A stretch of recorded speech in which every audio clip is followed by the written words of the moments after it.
hari Minggu bagi kita semuanya. Puji Tuhan buat hari ini, Tuhan masih berikan kita kesehatan. Tuhan masih mengizinkan kita untuk boleh memuji menyembah Tuhan pada hari ini. Sekalipun mungkin kita tidak bersama-sama di tempat ini, tetapi bila melalui mungkin video ini, jemaat Tuhan boleh menikmati Tuhan. Kita memuji Tuhan kita yang hidup. Amin saudara. Haleluya. Kita akan bersihkan hati kita mengenai pujian penyembahan kita. Sungguh besar setiamu Tuhan dalam hidupku.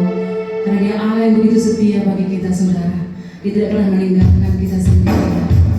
Haleluya. Dia Tuhan yang hidup, Tuhan yang kekal, dulu sekarang sampai selama-lamanya. Haleluya.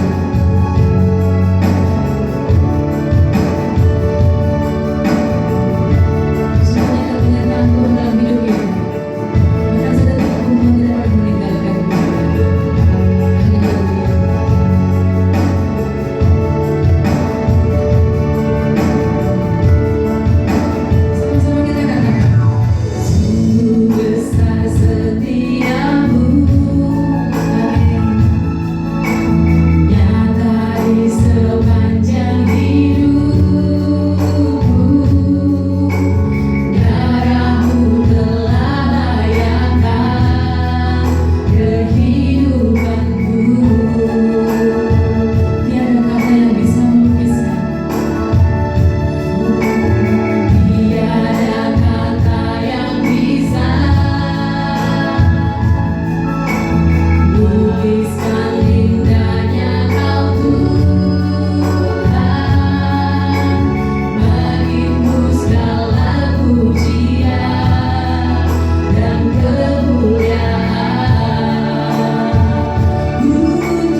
menjaga kami Bapa.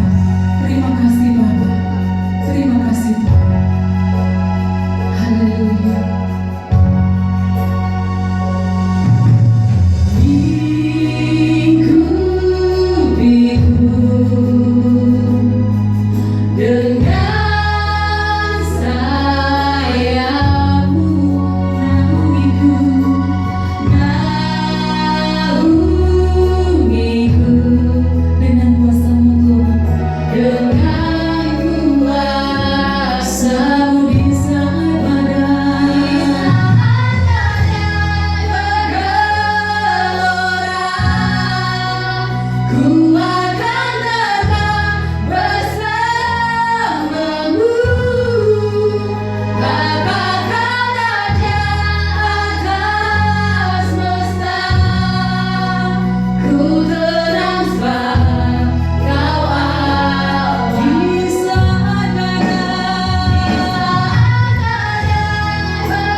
Shalom kawan-kawan, teman-teman semua. Pada hari ini saya bersaksi di depan Tuhan Yesus Kristus tentang kejadian saya di rumah sakit. Pada hari Jumat saya tidur dan juga badan saya itu terasa ada yang menarik 2 kali. Itu saya pun tak tahu. Jadi setelah itu badan saya pun terasa enak dan segar, kuat. Mungkin saya merasa bahwa yang menarik itu adalah mungkin dokternya Tuhan Yesus membantu saya dengan keadaan saya lagi sakitnya. Yang kedua, kesaksian saya ini pada hari Sabtu malam Minggu, saya juga terlelap tertidur. Setelah saya membukakan mata saya melihat ada cahaya yang lebih terang dari lampu di rumah sakit. Itu juga saya merasakan mungkin mukjizat dari Tuhan menyorot menyinarkan kepada diri saya dan sekaligus memberi kesembuhan dalam keadaan saya sakit. Sampai hari ini saya bisa sembuh total. Dan bagi teman-teman, saudara-saudaraku, percayalah bahwa Tuhan Yesus memang ada sama-sama kita. Sekian dan terima kasih. Salam, selamat pagi saudara-saudari yang terkasih dalam Tuhan Yesus Kristus. Pada pagi hari ini kita bisa sama-sama kembali merenungkan firman Tuhan, belajar dari firman Tuhan. Itu semuanya karena kebaikan Tuhan. Tuhan masih memberikan kita hidup sampai pada saat ini. Saya yakin dan percaya bahwa itu semua karena Tuhan masih memiliki rancangan yang luar biasa dalam kehidupan kita. Pada pagi hari ini kita kembali mengingat pada saat kebangkitan Tuhan Yesus. Kebangkitan Tuhan Yesus itu sungguh luar biasa. Dia menang atas maut, Bapak Ibu. Coba kalau kita buka sebentar, saya ingin mengajak kita sama-sama membuka firman Tuhan di Yohanes pasal 20. Yohanes pasal 20 ayat 1 sampai ayat yang ke-10. Saya akan bacakan ayat ini untuk kita. Yohanes pasal 20 ayat 1 sampai ayat yang ke-10. Pada hari pertama minggu itu, pagi-pagi benar ketika hari masih gelap, pergilah Maria Magdalena ke kubur itu dan ia melihat bahwa batu itu telah diambil dari kubur. Ia berlari-lari mendapatkan Simon Petrus dan murid yang lain yang dikasihi Yesus dan berkata kepada mereka, "Tuhan telah diambil orang dari kuburnya dan kami tidak tahu di mana ia diletakkan." Maka berangkatlah Petrus dan murid yang lain itu ke kubur. Keduanya berlari bersama-sama, tetapi murid yang lain itu berlari lebih cepat daripada Petrus sehingga lebih dahulu sampai ke kubur. Ia menjenguk ke dalam dan melihat kain kafan terletak di tanah. Akan tetapi ia tidak masuk ke dalam. Maka datanglah Simon Petrus juga menyusul dia dan masuk ke dalam kubur itu.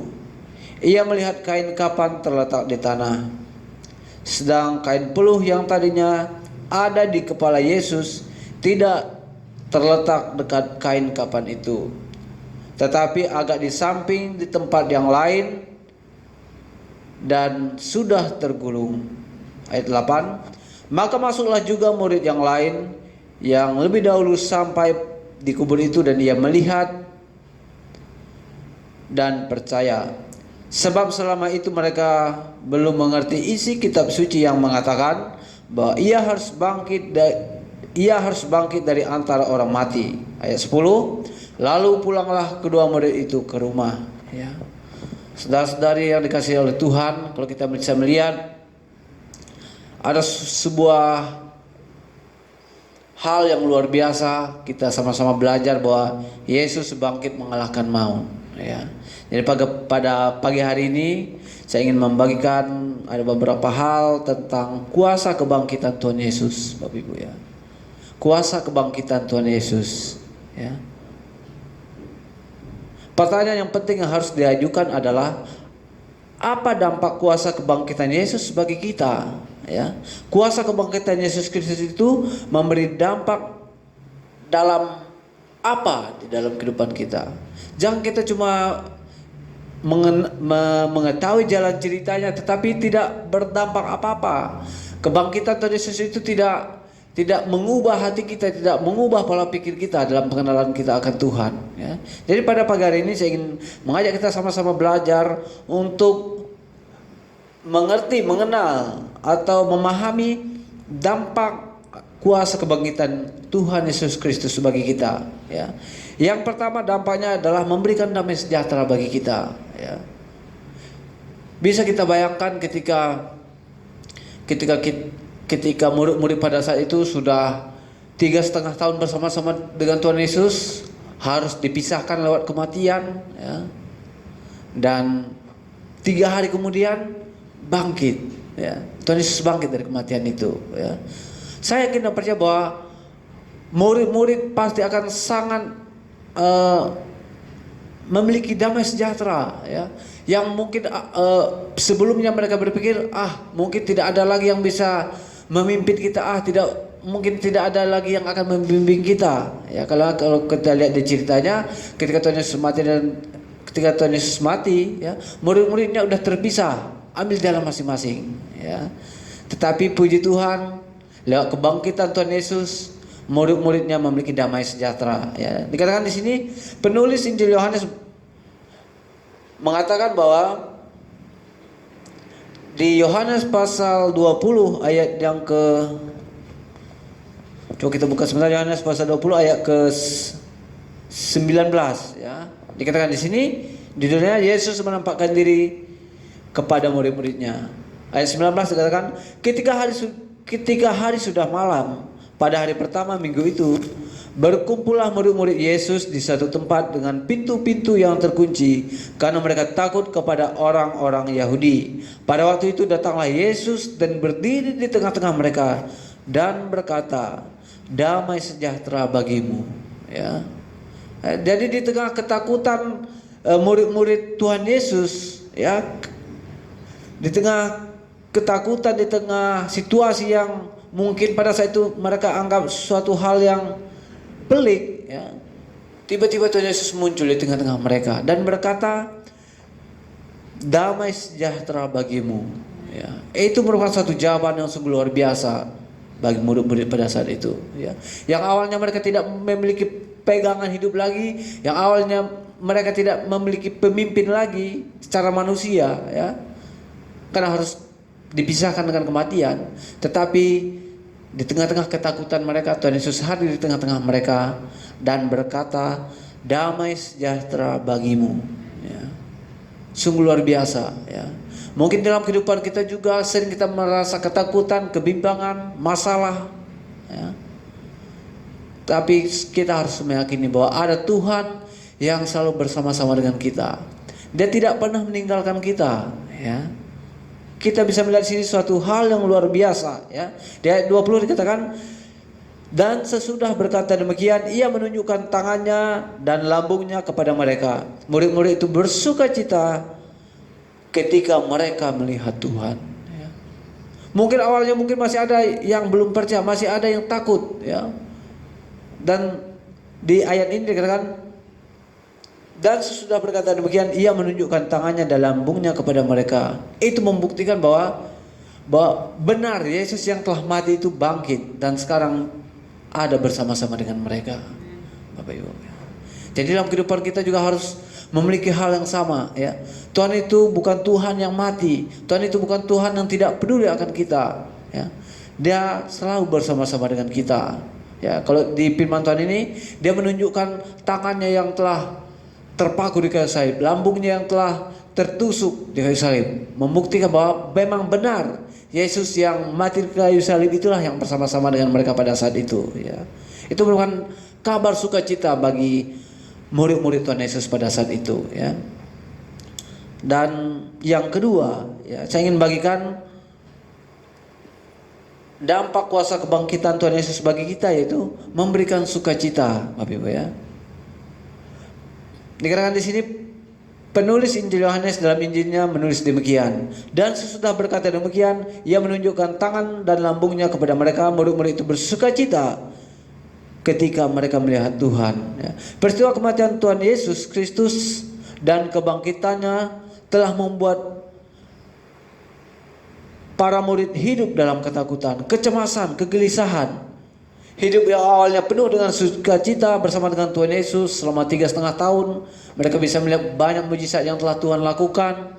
Mereka banyak melihat pengajaran-pengajaran yang Tuhan Yesus lakukan. Mereka harus berpisah oleh kematian. Tetapi selanjutnya kita bisa melihat mereka bisa kembali bertemu dengan Tuhan. Ada sukacita yang luar biasa, Bapak Ibu ya. Jadi orang-orang yang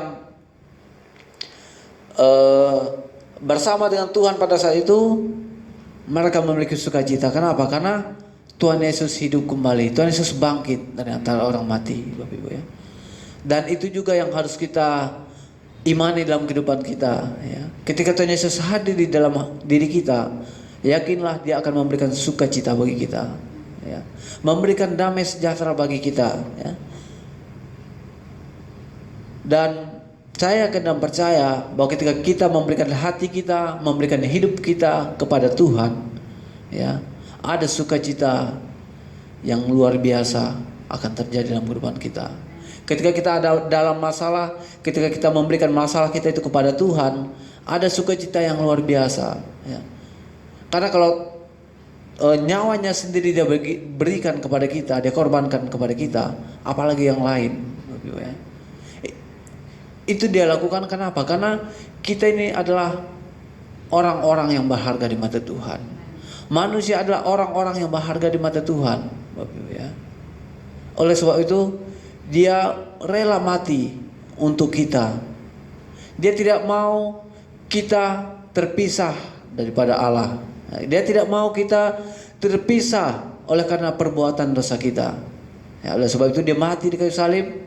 Dan kabar yang luar biasa, sukacita yang luar biasa yaitu bahwa Yesus bangkit dari antara orang mati. Sebagai orang-orang percaya, kita harus bangga memiliki Allah yang hidup ya.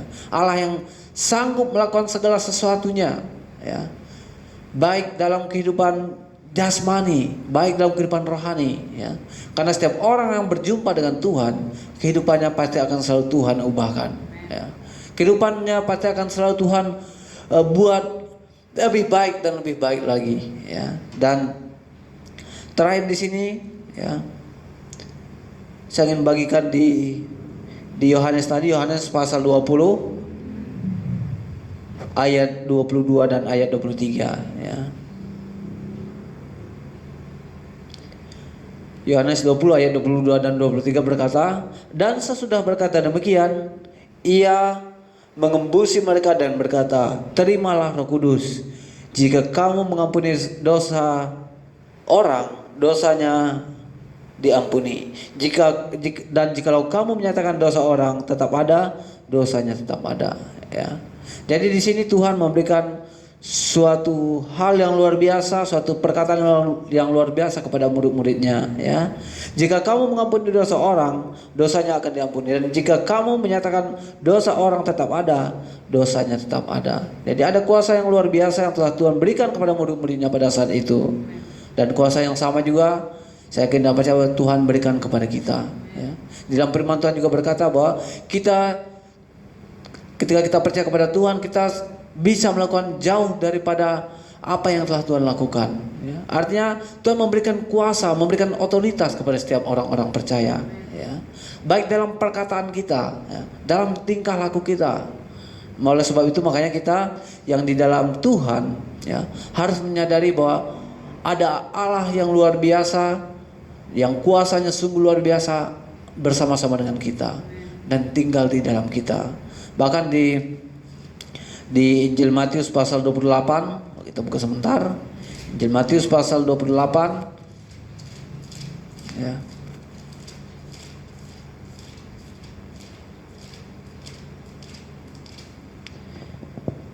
Injil Matius pasal 28 ayat yang ke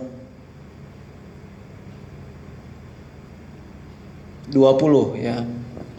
Ini perintah untuk memberitakan Injil, tapi saya ambil ayat 20-nya, dikatakan di sini, dan ajarlah mereka melakukan segala sesuatu yang telah kuperintahkan kepadamu, dan ketahuilah aku menyertai kamu senantiasa sampai kepada akhir zaman.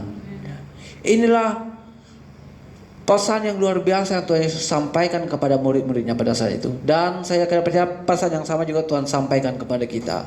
Kita harus menyadari bahwa ada Tuhan yang menyertai kita senantiasa sampai kepada akhir zaman.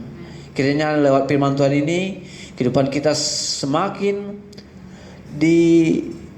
dibangkitkan, ya, kepercayaan kita semakin teguh di dalam Tuhan, karena kita tahu ada Tuhan yang menyertai kita. Inilah firman Tuhan kita pada pagi hari ini. Bila firman Tuhan ini dapat menjadi berkat dalam kehidupan kita, di tengah-tengah badai, di tengah-tengah problem hidup, percayalah bahwa ada Tuhan yang menyertai kita. Tuhan Yesus memberkati.